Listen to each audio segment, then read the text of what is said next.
शिक्षा का मंदिर है लेकिन गुरुजी गायब हैं। सरकार कहती है पढ़ो आगे बढ़ो, पर सवाल ये है कि पढ़ाएगा कौन। बोकारो के पिंड्राजोरा स्थित सर्वोदय +2 उच्च विद्यालय करीब 1500 छात्र हैं, लेकिन शिक्षक इतने कम हैं कि पढ़ाई अब भगवान भरोसे चल रही है। ऊपर से जो शिक्षक हैं उन्हें भी दूसरे जिलों में भेज दिया गया है। ऐसे में बच्चों का भविष्य किताबों से नहीं किस्मत से तय होता नजर आ रहा है। सर्वोदय +2 उच्च विद्यालय में करीब 1500 छात्र छात्राएं पढ़ते हैं, जबकि उनकी पढ़ाई की जिम्मेदारी सिर्फ 21 शिक्षकों पर है। इनमें से भी 4 शिक्षकों की प्रतिनियुक्ति दूसरे जिले में कर दी गई है। इससे कई विषयों की नियमित पढ़ाई नहीं हो पा रही है। और मैं क्लास 12 का एक छात्र हूँ। मैं दो साल से यहाँ पढ़ रहा हूँ, लेकिन कोई यहाँ टीचर नहीं है। खास करके हिस्ट्री के सर, यहाँ कोई टीचर नहीं, कोई पढ़ाते नहीं।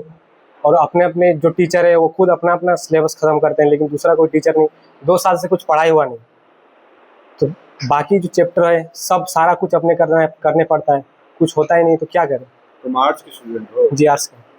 तुम्हारा हिस्ट्री की पढ़ाई यहाँ नहीं होती? नहीं होती। टीचर कभी तक नहीं पढ़ाया? कभी एक भी दिन आए थे टीचर? नहीं, एक दिन पहचानते नहीं। पहले बार मतलब कोई आता ही नहीं, तब ना पहचानते नहीं। एग्जाम में क्या करोगे? एग्जाम में नहीं आने पर कुछ इधर से अपने से खुद का पढ़ना होगा, और क्या। कैसे याद करें? मोबाइल से कुछ होगा, अपने से कुछ पढ़ के कुछ तो अपने दिमाग में तो कुछ भी होगा ना सर। क्या चाहते हो? सर टीचर का बहाली हो जल्द से जल्द, क्योंकि 6 महीना बीत गया है, कुछ नहीं हुआ है। कैसे पढ़ाई करे बच्चा सब? कौन से क्लास में हो? 11th आर्ट्स की। क्या क्या पढ़ाई होती है? कौन सा सब्जेक्ट? ज्योग्राफी होता है, इकोनॉमिक्स होता है, और इंग्लिश हिंदी सब होता है, हिस्ट्री छोड़ के। हिस्ट्री क्यों नहीं होता है? टीचर नहीं है इसलिए। हिस्ट्री का टीचर रहेगा तब ना पढ़ाई होगा। तुम लोग कैसे करते हो हिस्ट्री का सब? अपने से खुद से करते हैं। दिक्कत होता है? होता है। बीएड के टीचर अभी आते हैं इसलिए थोड़ा सा दिखा देते हैं, वरना हम लोग खुद से ही तैयारी करते हैं। विद्यालय के प्राचार्य भरत कुमार महतो ने बताया कि कॉमर्स विषय में नामांकन संभव नहीं है, क्योंकि संबंधित शिक्षक पिछले 4 वर्षों से धनबाद में प्रतिनियुक्त हैं। वहीं इतिहास के शिक्षक भी करीब 8 वर्षों से दूसरे जिले में प्रतिनियुक्त हैं। इसके अलावा फिजिक्स और गणित के शिक्षकों की भी कमी है, जिससे नियमित कक्षाएं संचालित करना मुश्किल हो रहा है। ग्रामीण सुदूरवर्ती क्षेत्र में स्थित है सर्वोदय +2 विद्यालय, जहाँ बच्चे की संख्या बहुत ज़्यादा है। लगभग अप्रोक्स अभी जो है 1480 के आसपास हैं। लेकिन जो है शिक्षक जो है, इसमें से कुछ शिक्षक पीजीटी में ऐसे हैं जो नियुक्ति के साथ ही प्रतिनियुक्त है अन्य जिलों में, जिसके वजह से यहाँ शिक्षण जो है अधिगम काफ़ी प्रभावित हो रहा है।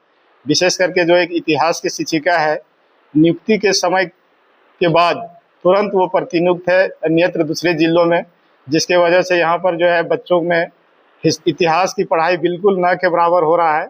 हम लोग ही किसी तरह से एडजस्ट कर रहे हैं, जिसके वजह से रिजल्ट अभी तक ठीक है। लेकिन मैं आशा करता हूँ कि उसके बदले में अगर कोई शिक्षक या शिक्षिका आ जाए इतिहास का, तो शायद बेहतर रिजल्ट और भी बेहतर परिणाम करने का हम लोग प्रयास करेंगे। अभी इस विद्यालय से लगभग 3 शिक्षक तो प्रतिनियुक्त हैं, जिनमें से 2 पीजीटी शिक्षक हैं और एक जो है पीजीटी शिक्षक है मैथ्स फिजिक्स का है। और इस विद्यालय में स्टूडेंट की संख्या ज़्यादा है माध्यमिक में। ऐसे स्थिति में जो है बच्चों को थोड़ा मैथ्स और जो फिजिक्स की जो पढ़ाई होती है कहीं ना कहीं बाधित है। तो इसके लिए तो बच्चे बहुत मतलब पढ़ना चाहते हैं, लेकिन हमारे पास उनका जो है जो व्यवस्थित ये उपाय नहीं है। मतलब शिक्षक का अभाव है। विशेषकर जो कॉमर्स में अकाउंटेंसी पढ़ाई होती है उसके कोई शिक्षक नहीं है। कॉमर्स के कोई शिक्षक नहीं होने की वजह से हम लोग एडमिशन नहीं लेते हैं। एक शिक्षक का यहाँ पर जो है पदस्थापित हुए हैं, लेकिन उनको प्रतिनियुक्त कर दिया गया है धनबाद में, और लगभग 4 जो है वर्ष से वो प्रतिनियुक्त हैं धनबाद में, जिसके वजह से हम लोग कॉमर्स की एडमिशन ही नहीं लेते हैं। क्योंकि मैं ऐसा अपेक्षा करता हूँ कि अगर उसके बदले में कोई या तो वैकल्पिक शिक्षक फिजिक्स और मैथ्स का मिल जाए तो ज़्यादा ठीक होता है, या फिर उनका जो है प्रतिनियुक्ति तोड़ा दिया जाए तो शायद वो शिक्षक मुझे पुनः वापस मिल जाएंगे, जिससे मेरा स्थिति इस विद्यालय का सुदृढ़ हो सके। छात्रों का कहना है कि आर्ट्स में दाखिला लेने के बाद उन्हें इतिहास का शिक्षक नहीं मिला। शिक्षक होने से उनकी पढ़ाई और परीक्षा की तैयारी प्रभावित हो रही है। छात्रों ने सरकार से जल्द शिक्षकों की नियुक्ति की मांग की है। सरकार शिक्षा व्यवस्था को मजबूत करने की दावे करती है, लेकिन इस विद्यालय की स्थिति उन दावों पर सवाल खड़े करती है। अब देखना होगा कि छात्रों के भविष्य को देखते हुए सरकार और शिक्षा विभाग क्या कदम उठाते हैं।